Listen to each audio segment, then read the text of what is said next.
नाम भनिसक्नु भएको छ। म यो हेल्दी लिभिङमा म सर्वप्रथम त मेरो अपलाइन हुनुहुन्छ गुरुनाथ रेग्मी, उहाँले मलाई जोड्नु भएको थियो यसमा।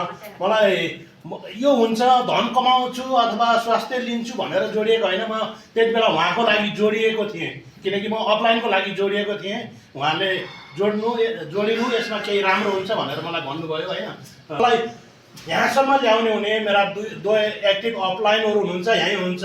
अहिले जो प्रेजेन्टर हुनुहुन्छ गोपाल श्रेष्ठ सर र विक्रम कार्की सर मेरो एक्टिभ अपलाइन हुनुहुन्छ। उहाँहरूको लागि हामी सबैले जोडदार ताली। साथै होइन मलाई थोरै पैसाको केही लिउँ न त भनेर मैले उहाँको लागि लिइदिएको थिएँ, मेरो लागि होइन।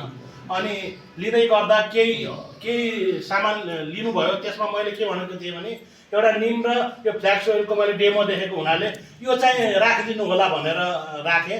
त्यसमा चिया जेटाटी र अनि आरबिओ भनेको तेल, खाने तेल, राइस ब्रान ओइल भन्छ, त्यो त्यति प्रयोग गर्नको लागि लिएँ।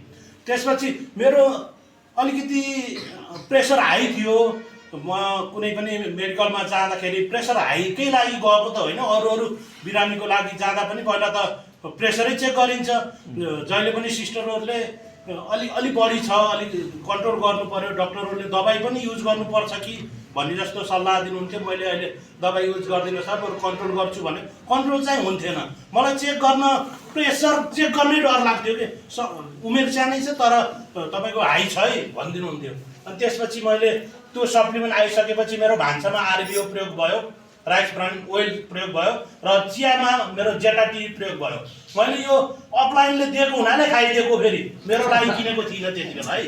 अनि त्यसपछि फ्ल्याक्स ओइल र निम क्याप्सुल चाहिँ मैले अघि सरले डेमो पनि देखाउनु भयो र निमको लागि नि भन्नुभयो। मैले त्यो पनि नियमित खाएँ, मैले खाएँ। अनि फेरि विशेष कामले हस्पिटल गएको थिएँ अर्कै चेकअपको लागि। अनि प्रेसर चेक गर्नुभयो, त्यति बेला लगभग 1 महिनाको सेरोफेरो भएको थियो मैले त्यो प्रयोग गरेको। त्यही 1 डिब्बा त हो, मैले कहिले जानेर कन्टिन्यू खाएँ होला, कहिले छोडिदिएँ होला, मैले खानै पर्छ भनेर खाएको चाहिँ होइन। अनि चेक गर्न जाँदाखेरि के अरे प्रेसरको चेक गर्न अलिक डर लाग्थ्यो, चेक गर्न हात दिएँ। अनि सिस्टर अनि मैले सोधिहाल्थेँ कति छ सिस्टर भन्दा, ठिकै छ नर्मल छ। नर्मल भनेर हुँदैन, कति छ भन्नु न भन्दाखेरि 130/90 छ। ओ होइन, मैले पत्याइनँ, किनकि मेरो 150 हुन्थ्यो, 100 हुन्थ्यो तलको, 150/100 हुन्थ्यो। मैले पत्याइनँ, फेरि अर्को हात दिएँ, होइन ठिक छ 130 नै हो, अझै 130/80 नै छ लगभग भन्नुभयो। त्यो पनि अब अलिकति 10 त बढी नै हो। तर मैले पछि आएर मेरो एक्टिभ अपलाइन विक्रम सरलाई पनि सेयर गरेँ, यस्तो यस्तो भयो सर भने।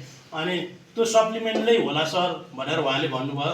त्यसपछिका दिनमा मैले यो फ्ल्याक्सुल र निम मैले प्रयोग गर्न थालेँ। यसका साथसाथै अरू सप्लिमेन्टहरू पनि मैले मात्रा मिलाएर मैले प्रयोग गर्दै गएको छु र त्यहाँदेखि मेरो प्रेसर ब्यालेन्समा आएको छ। मैले आजभरि चाहिँ जाँदा पनि पहिला प्रेसर अलिक चेक गर्छु, पहिला डर लाग्थ्यो। आजभरि कोही बहिनीहरू नर्सिङ पढ्दै गरेको बहिनीहरू भयो भने नि खै बहिनी मेरो चेक गरिदिनु नि यसो भनेर म पहिला प्रेसर चेक गर्न मन लाग्छ। आजभरि अहिले ब्यालेन्समा छ। अब यो स्वास्थ्यको फाइदा लिए र प्रयोग गर्दै जाँदाखेरि म त सिल्भर डाइरेक्टर पो भएछु के, सिल्भर डाइरेक्टर भएछु।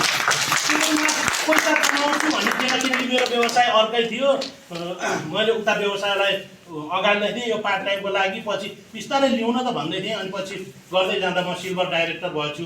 इन्कम पनि आउन धेरै थोरै, पहिला त मोबाइलमा भौचर मात्र भनेर आउँथ्यो, पछि त ब्याङ्कमा ट्याङल्याङ भन्ने बस्न लाग्यो। त्यसैले घाटा भनेको केही पनि छैन, किनकि लाग्नुहोस्, आजैबाट लाग्नुहोस्, अहिलेबाट लाग्नुहोस्, प्रयोग गरेर हेर्नुहोस्। घाटा कुनै, म यो फिल्डमा आएकै घाटा छैन भनेर आएको के, फाइदा लिनलाई होइन, घाटा छैन भनेर आएको। आखिरमा फाइदा पनि भयो। यो मलाई भएको हजुरलाई पक्कै पनि हुनेछ। सबैको आफ्नो शरीर हो, त्यसैले सम्पूर्ण सहयात्रा गरौँ, सँगै सहयात्रा गरौँ। यस्ता अपलाइनहरू भेटिन्छ हामी यो गर्दै जाँदा, कयौँ कस्ता मानिसहरू भेटिन्छ। हामी यति थोरै मासमा छौँ र अब भोलिका दिनहरूमा हामी सम्पूर्ण शुक्लाबाट नै धेरै अपलाइनहरू हामी निस्किन्छौँ, लिडरहरू निस्किन्छौँ। यति भन्दै मैले फेरि पुनः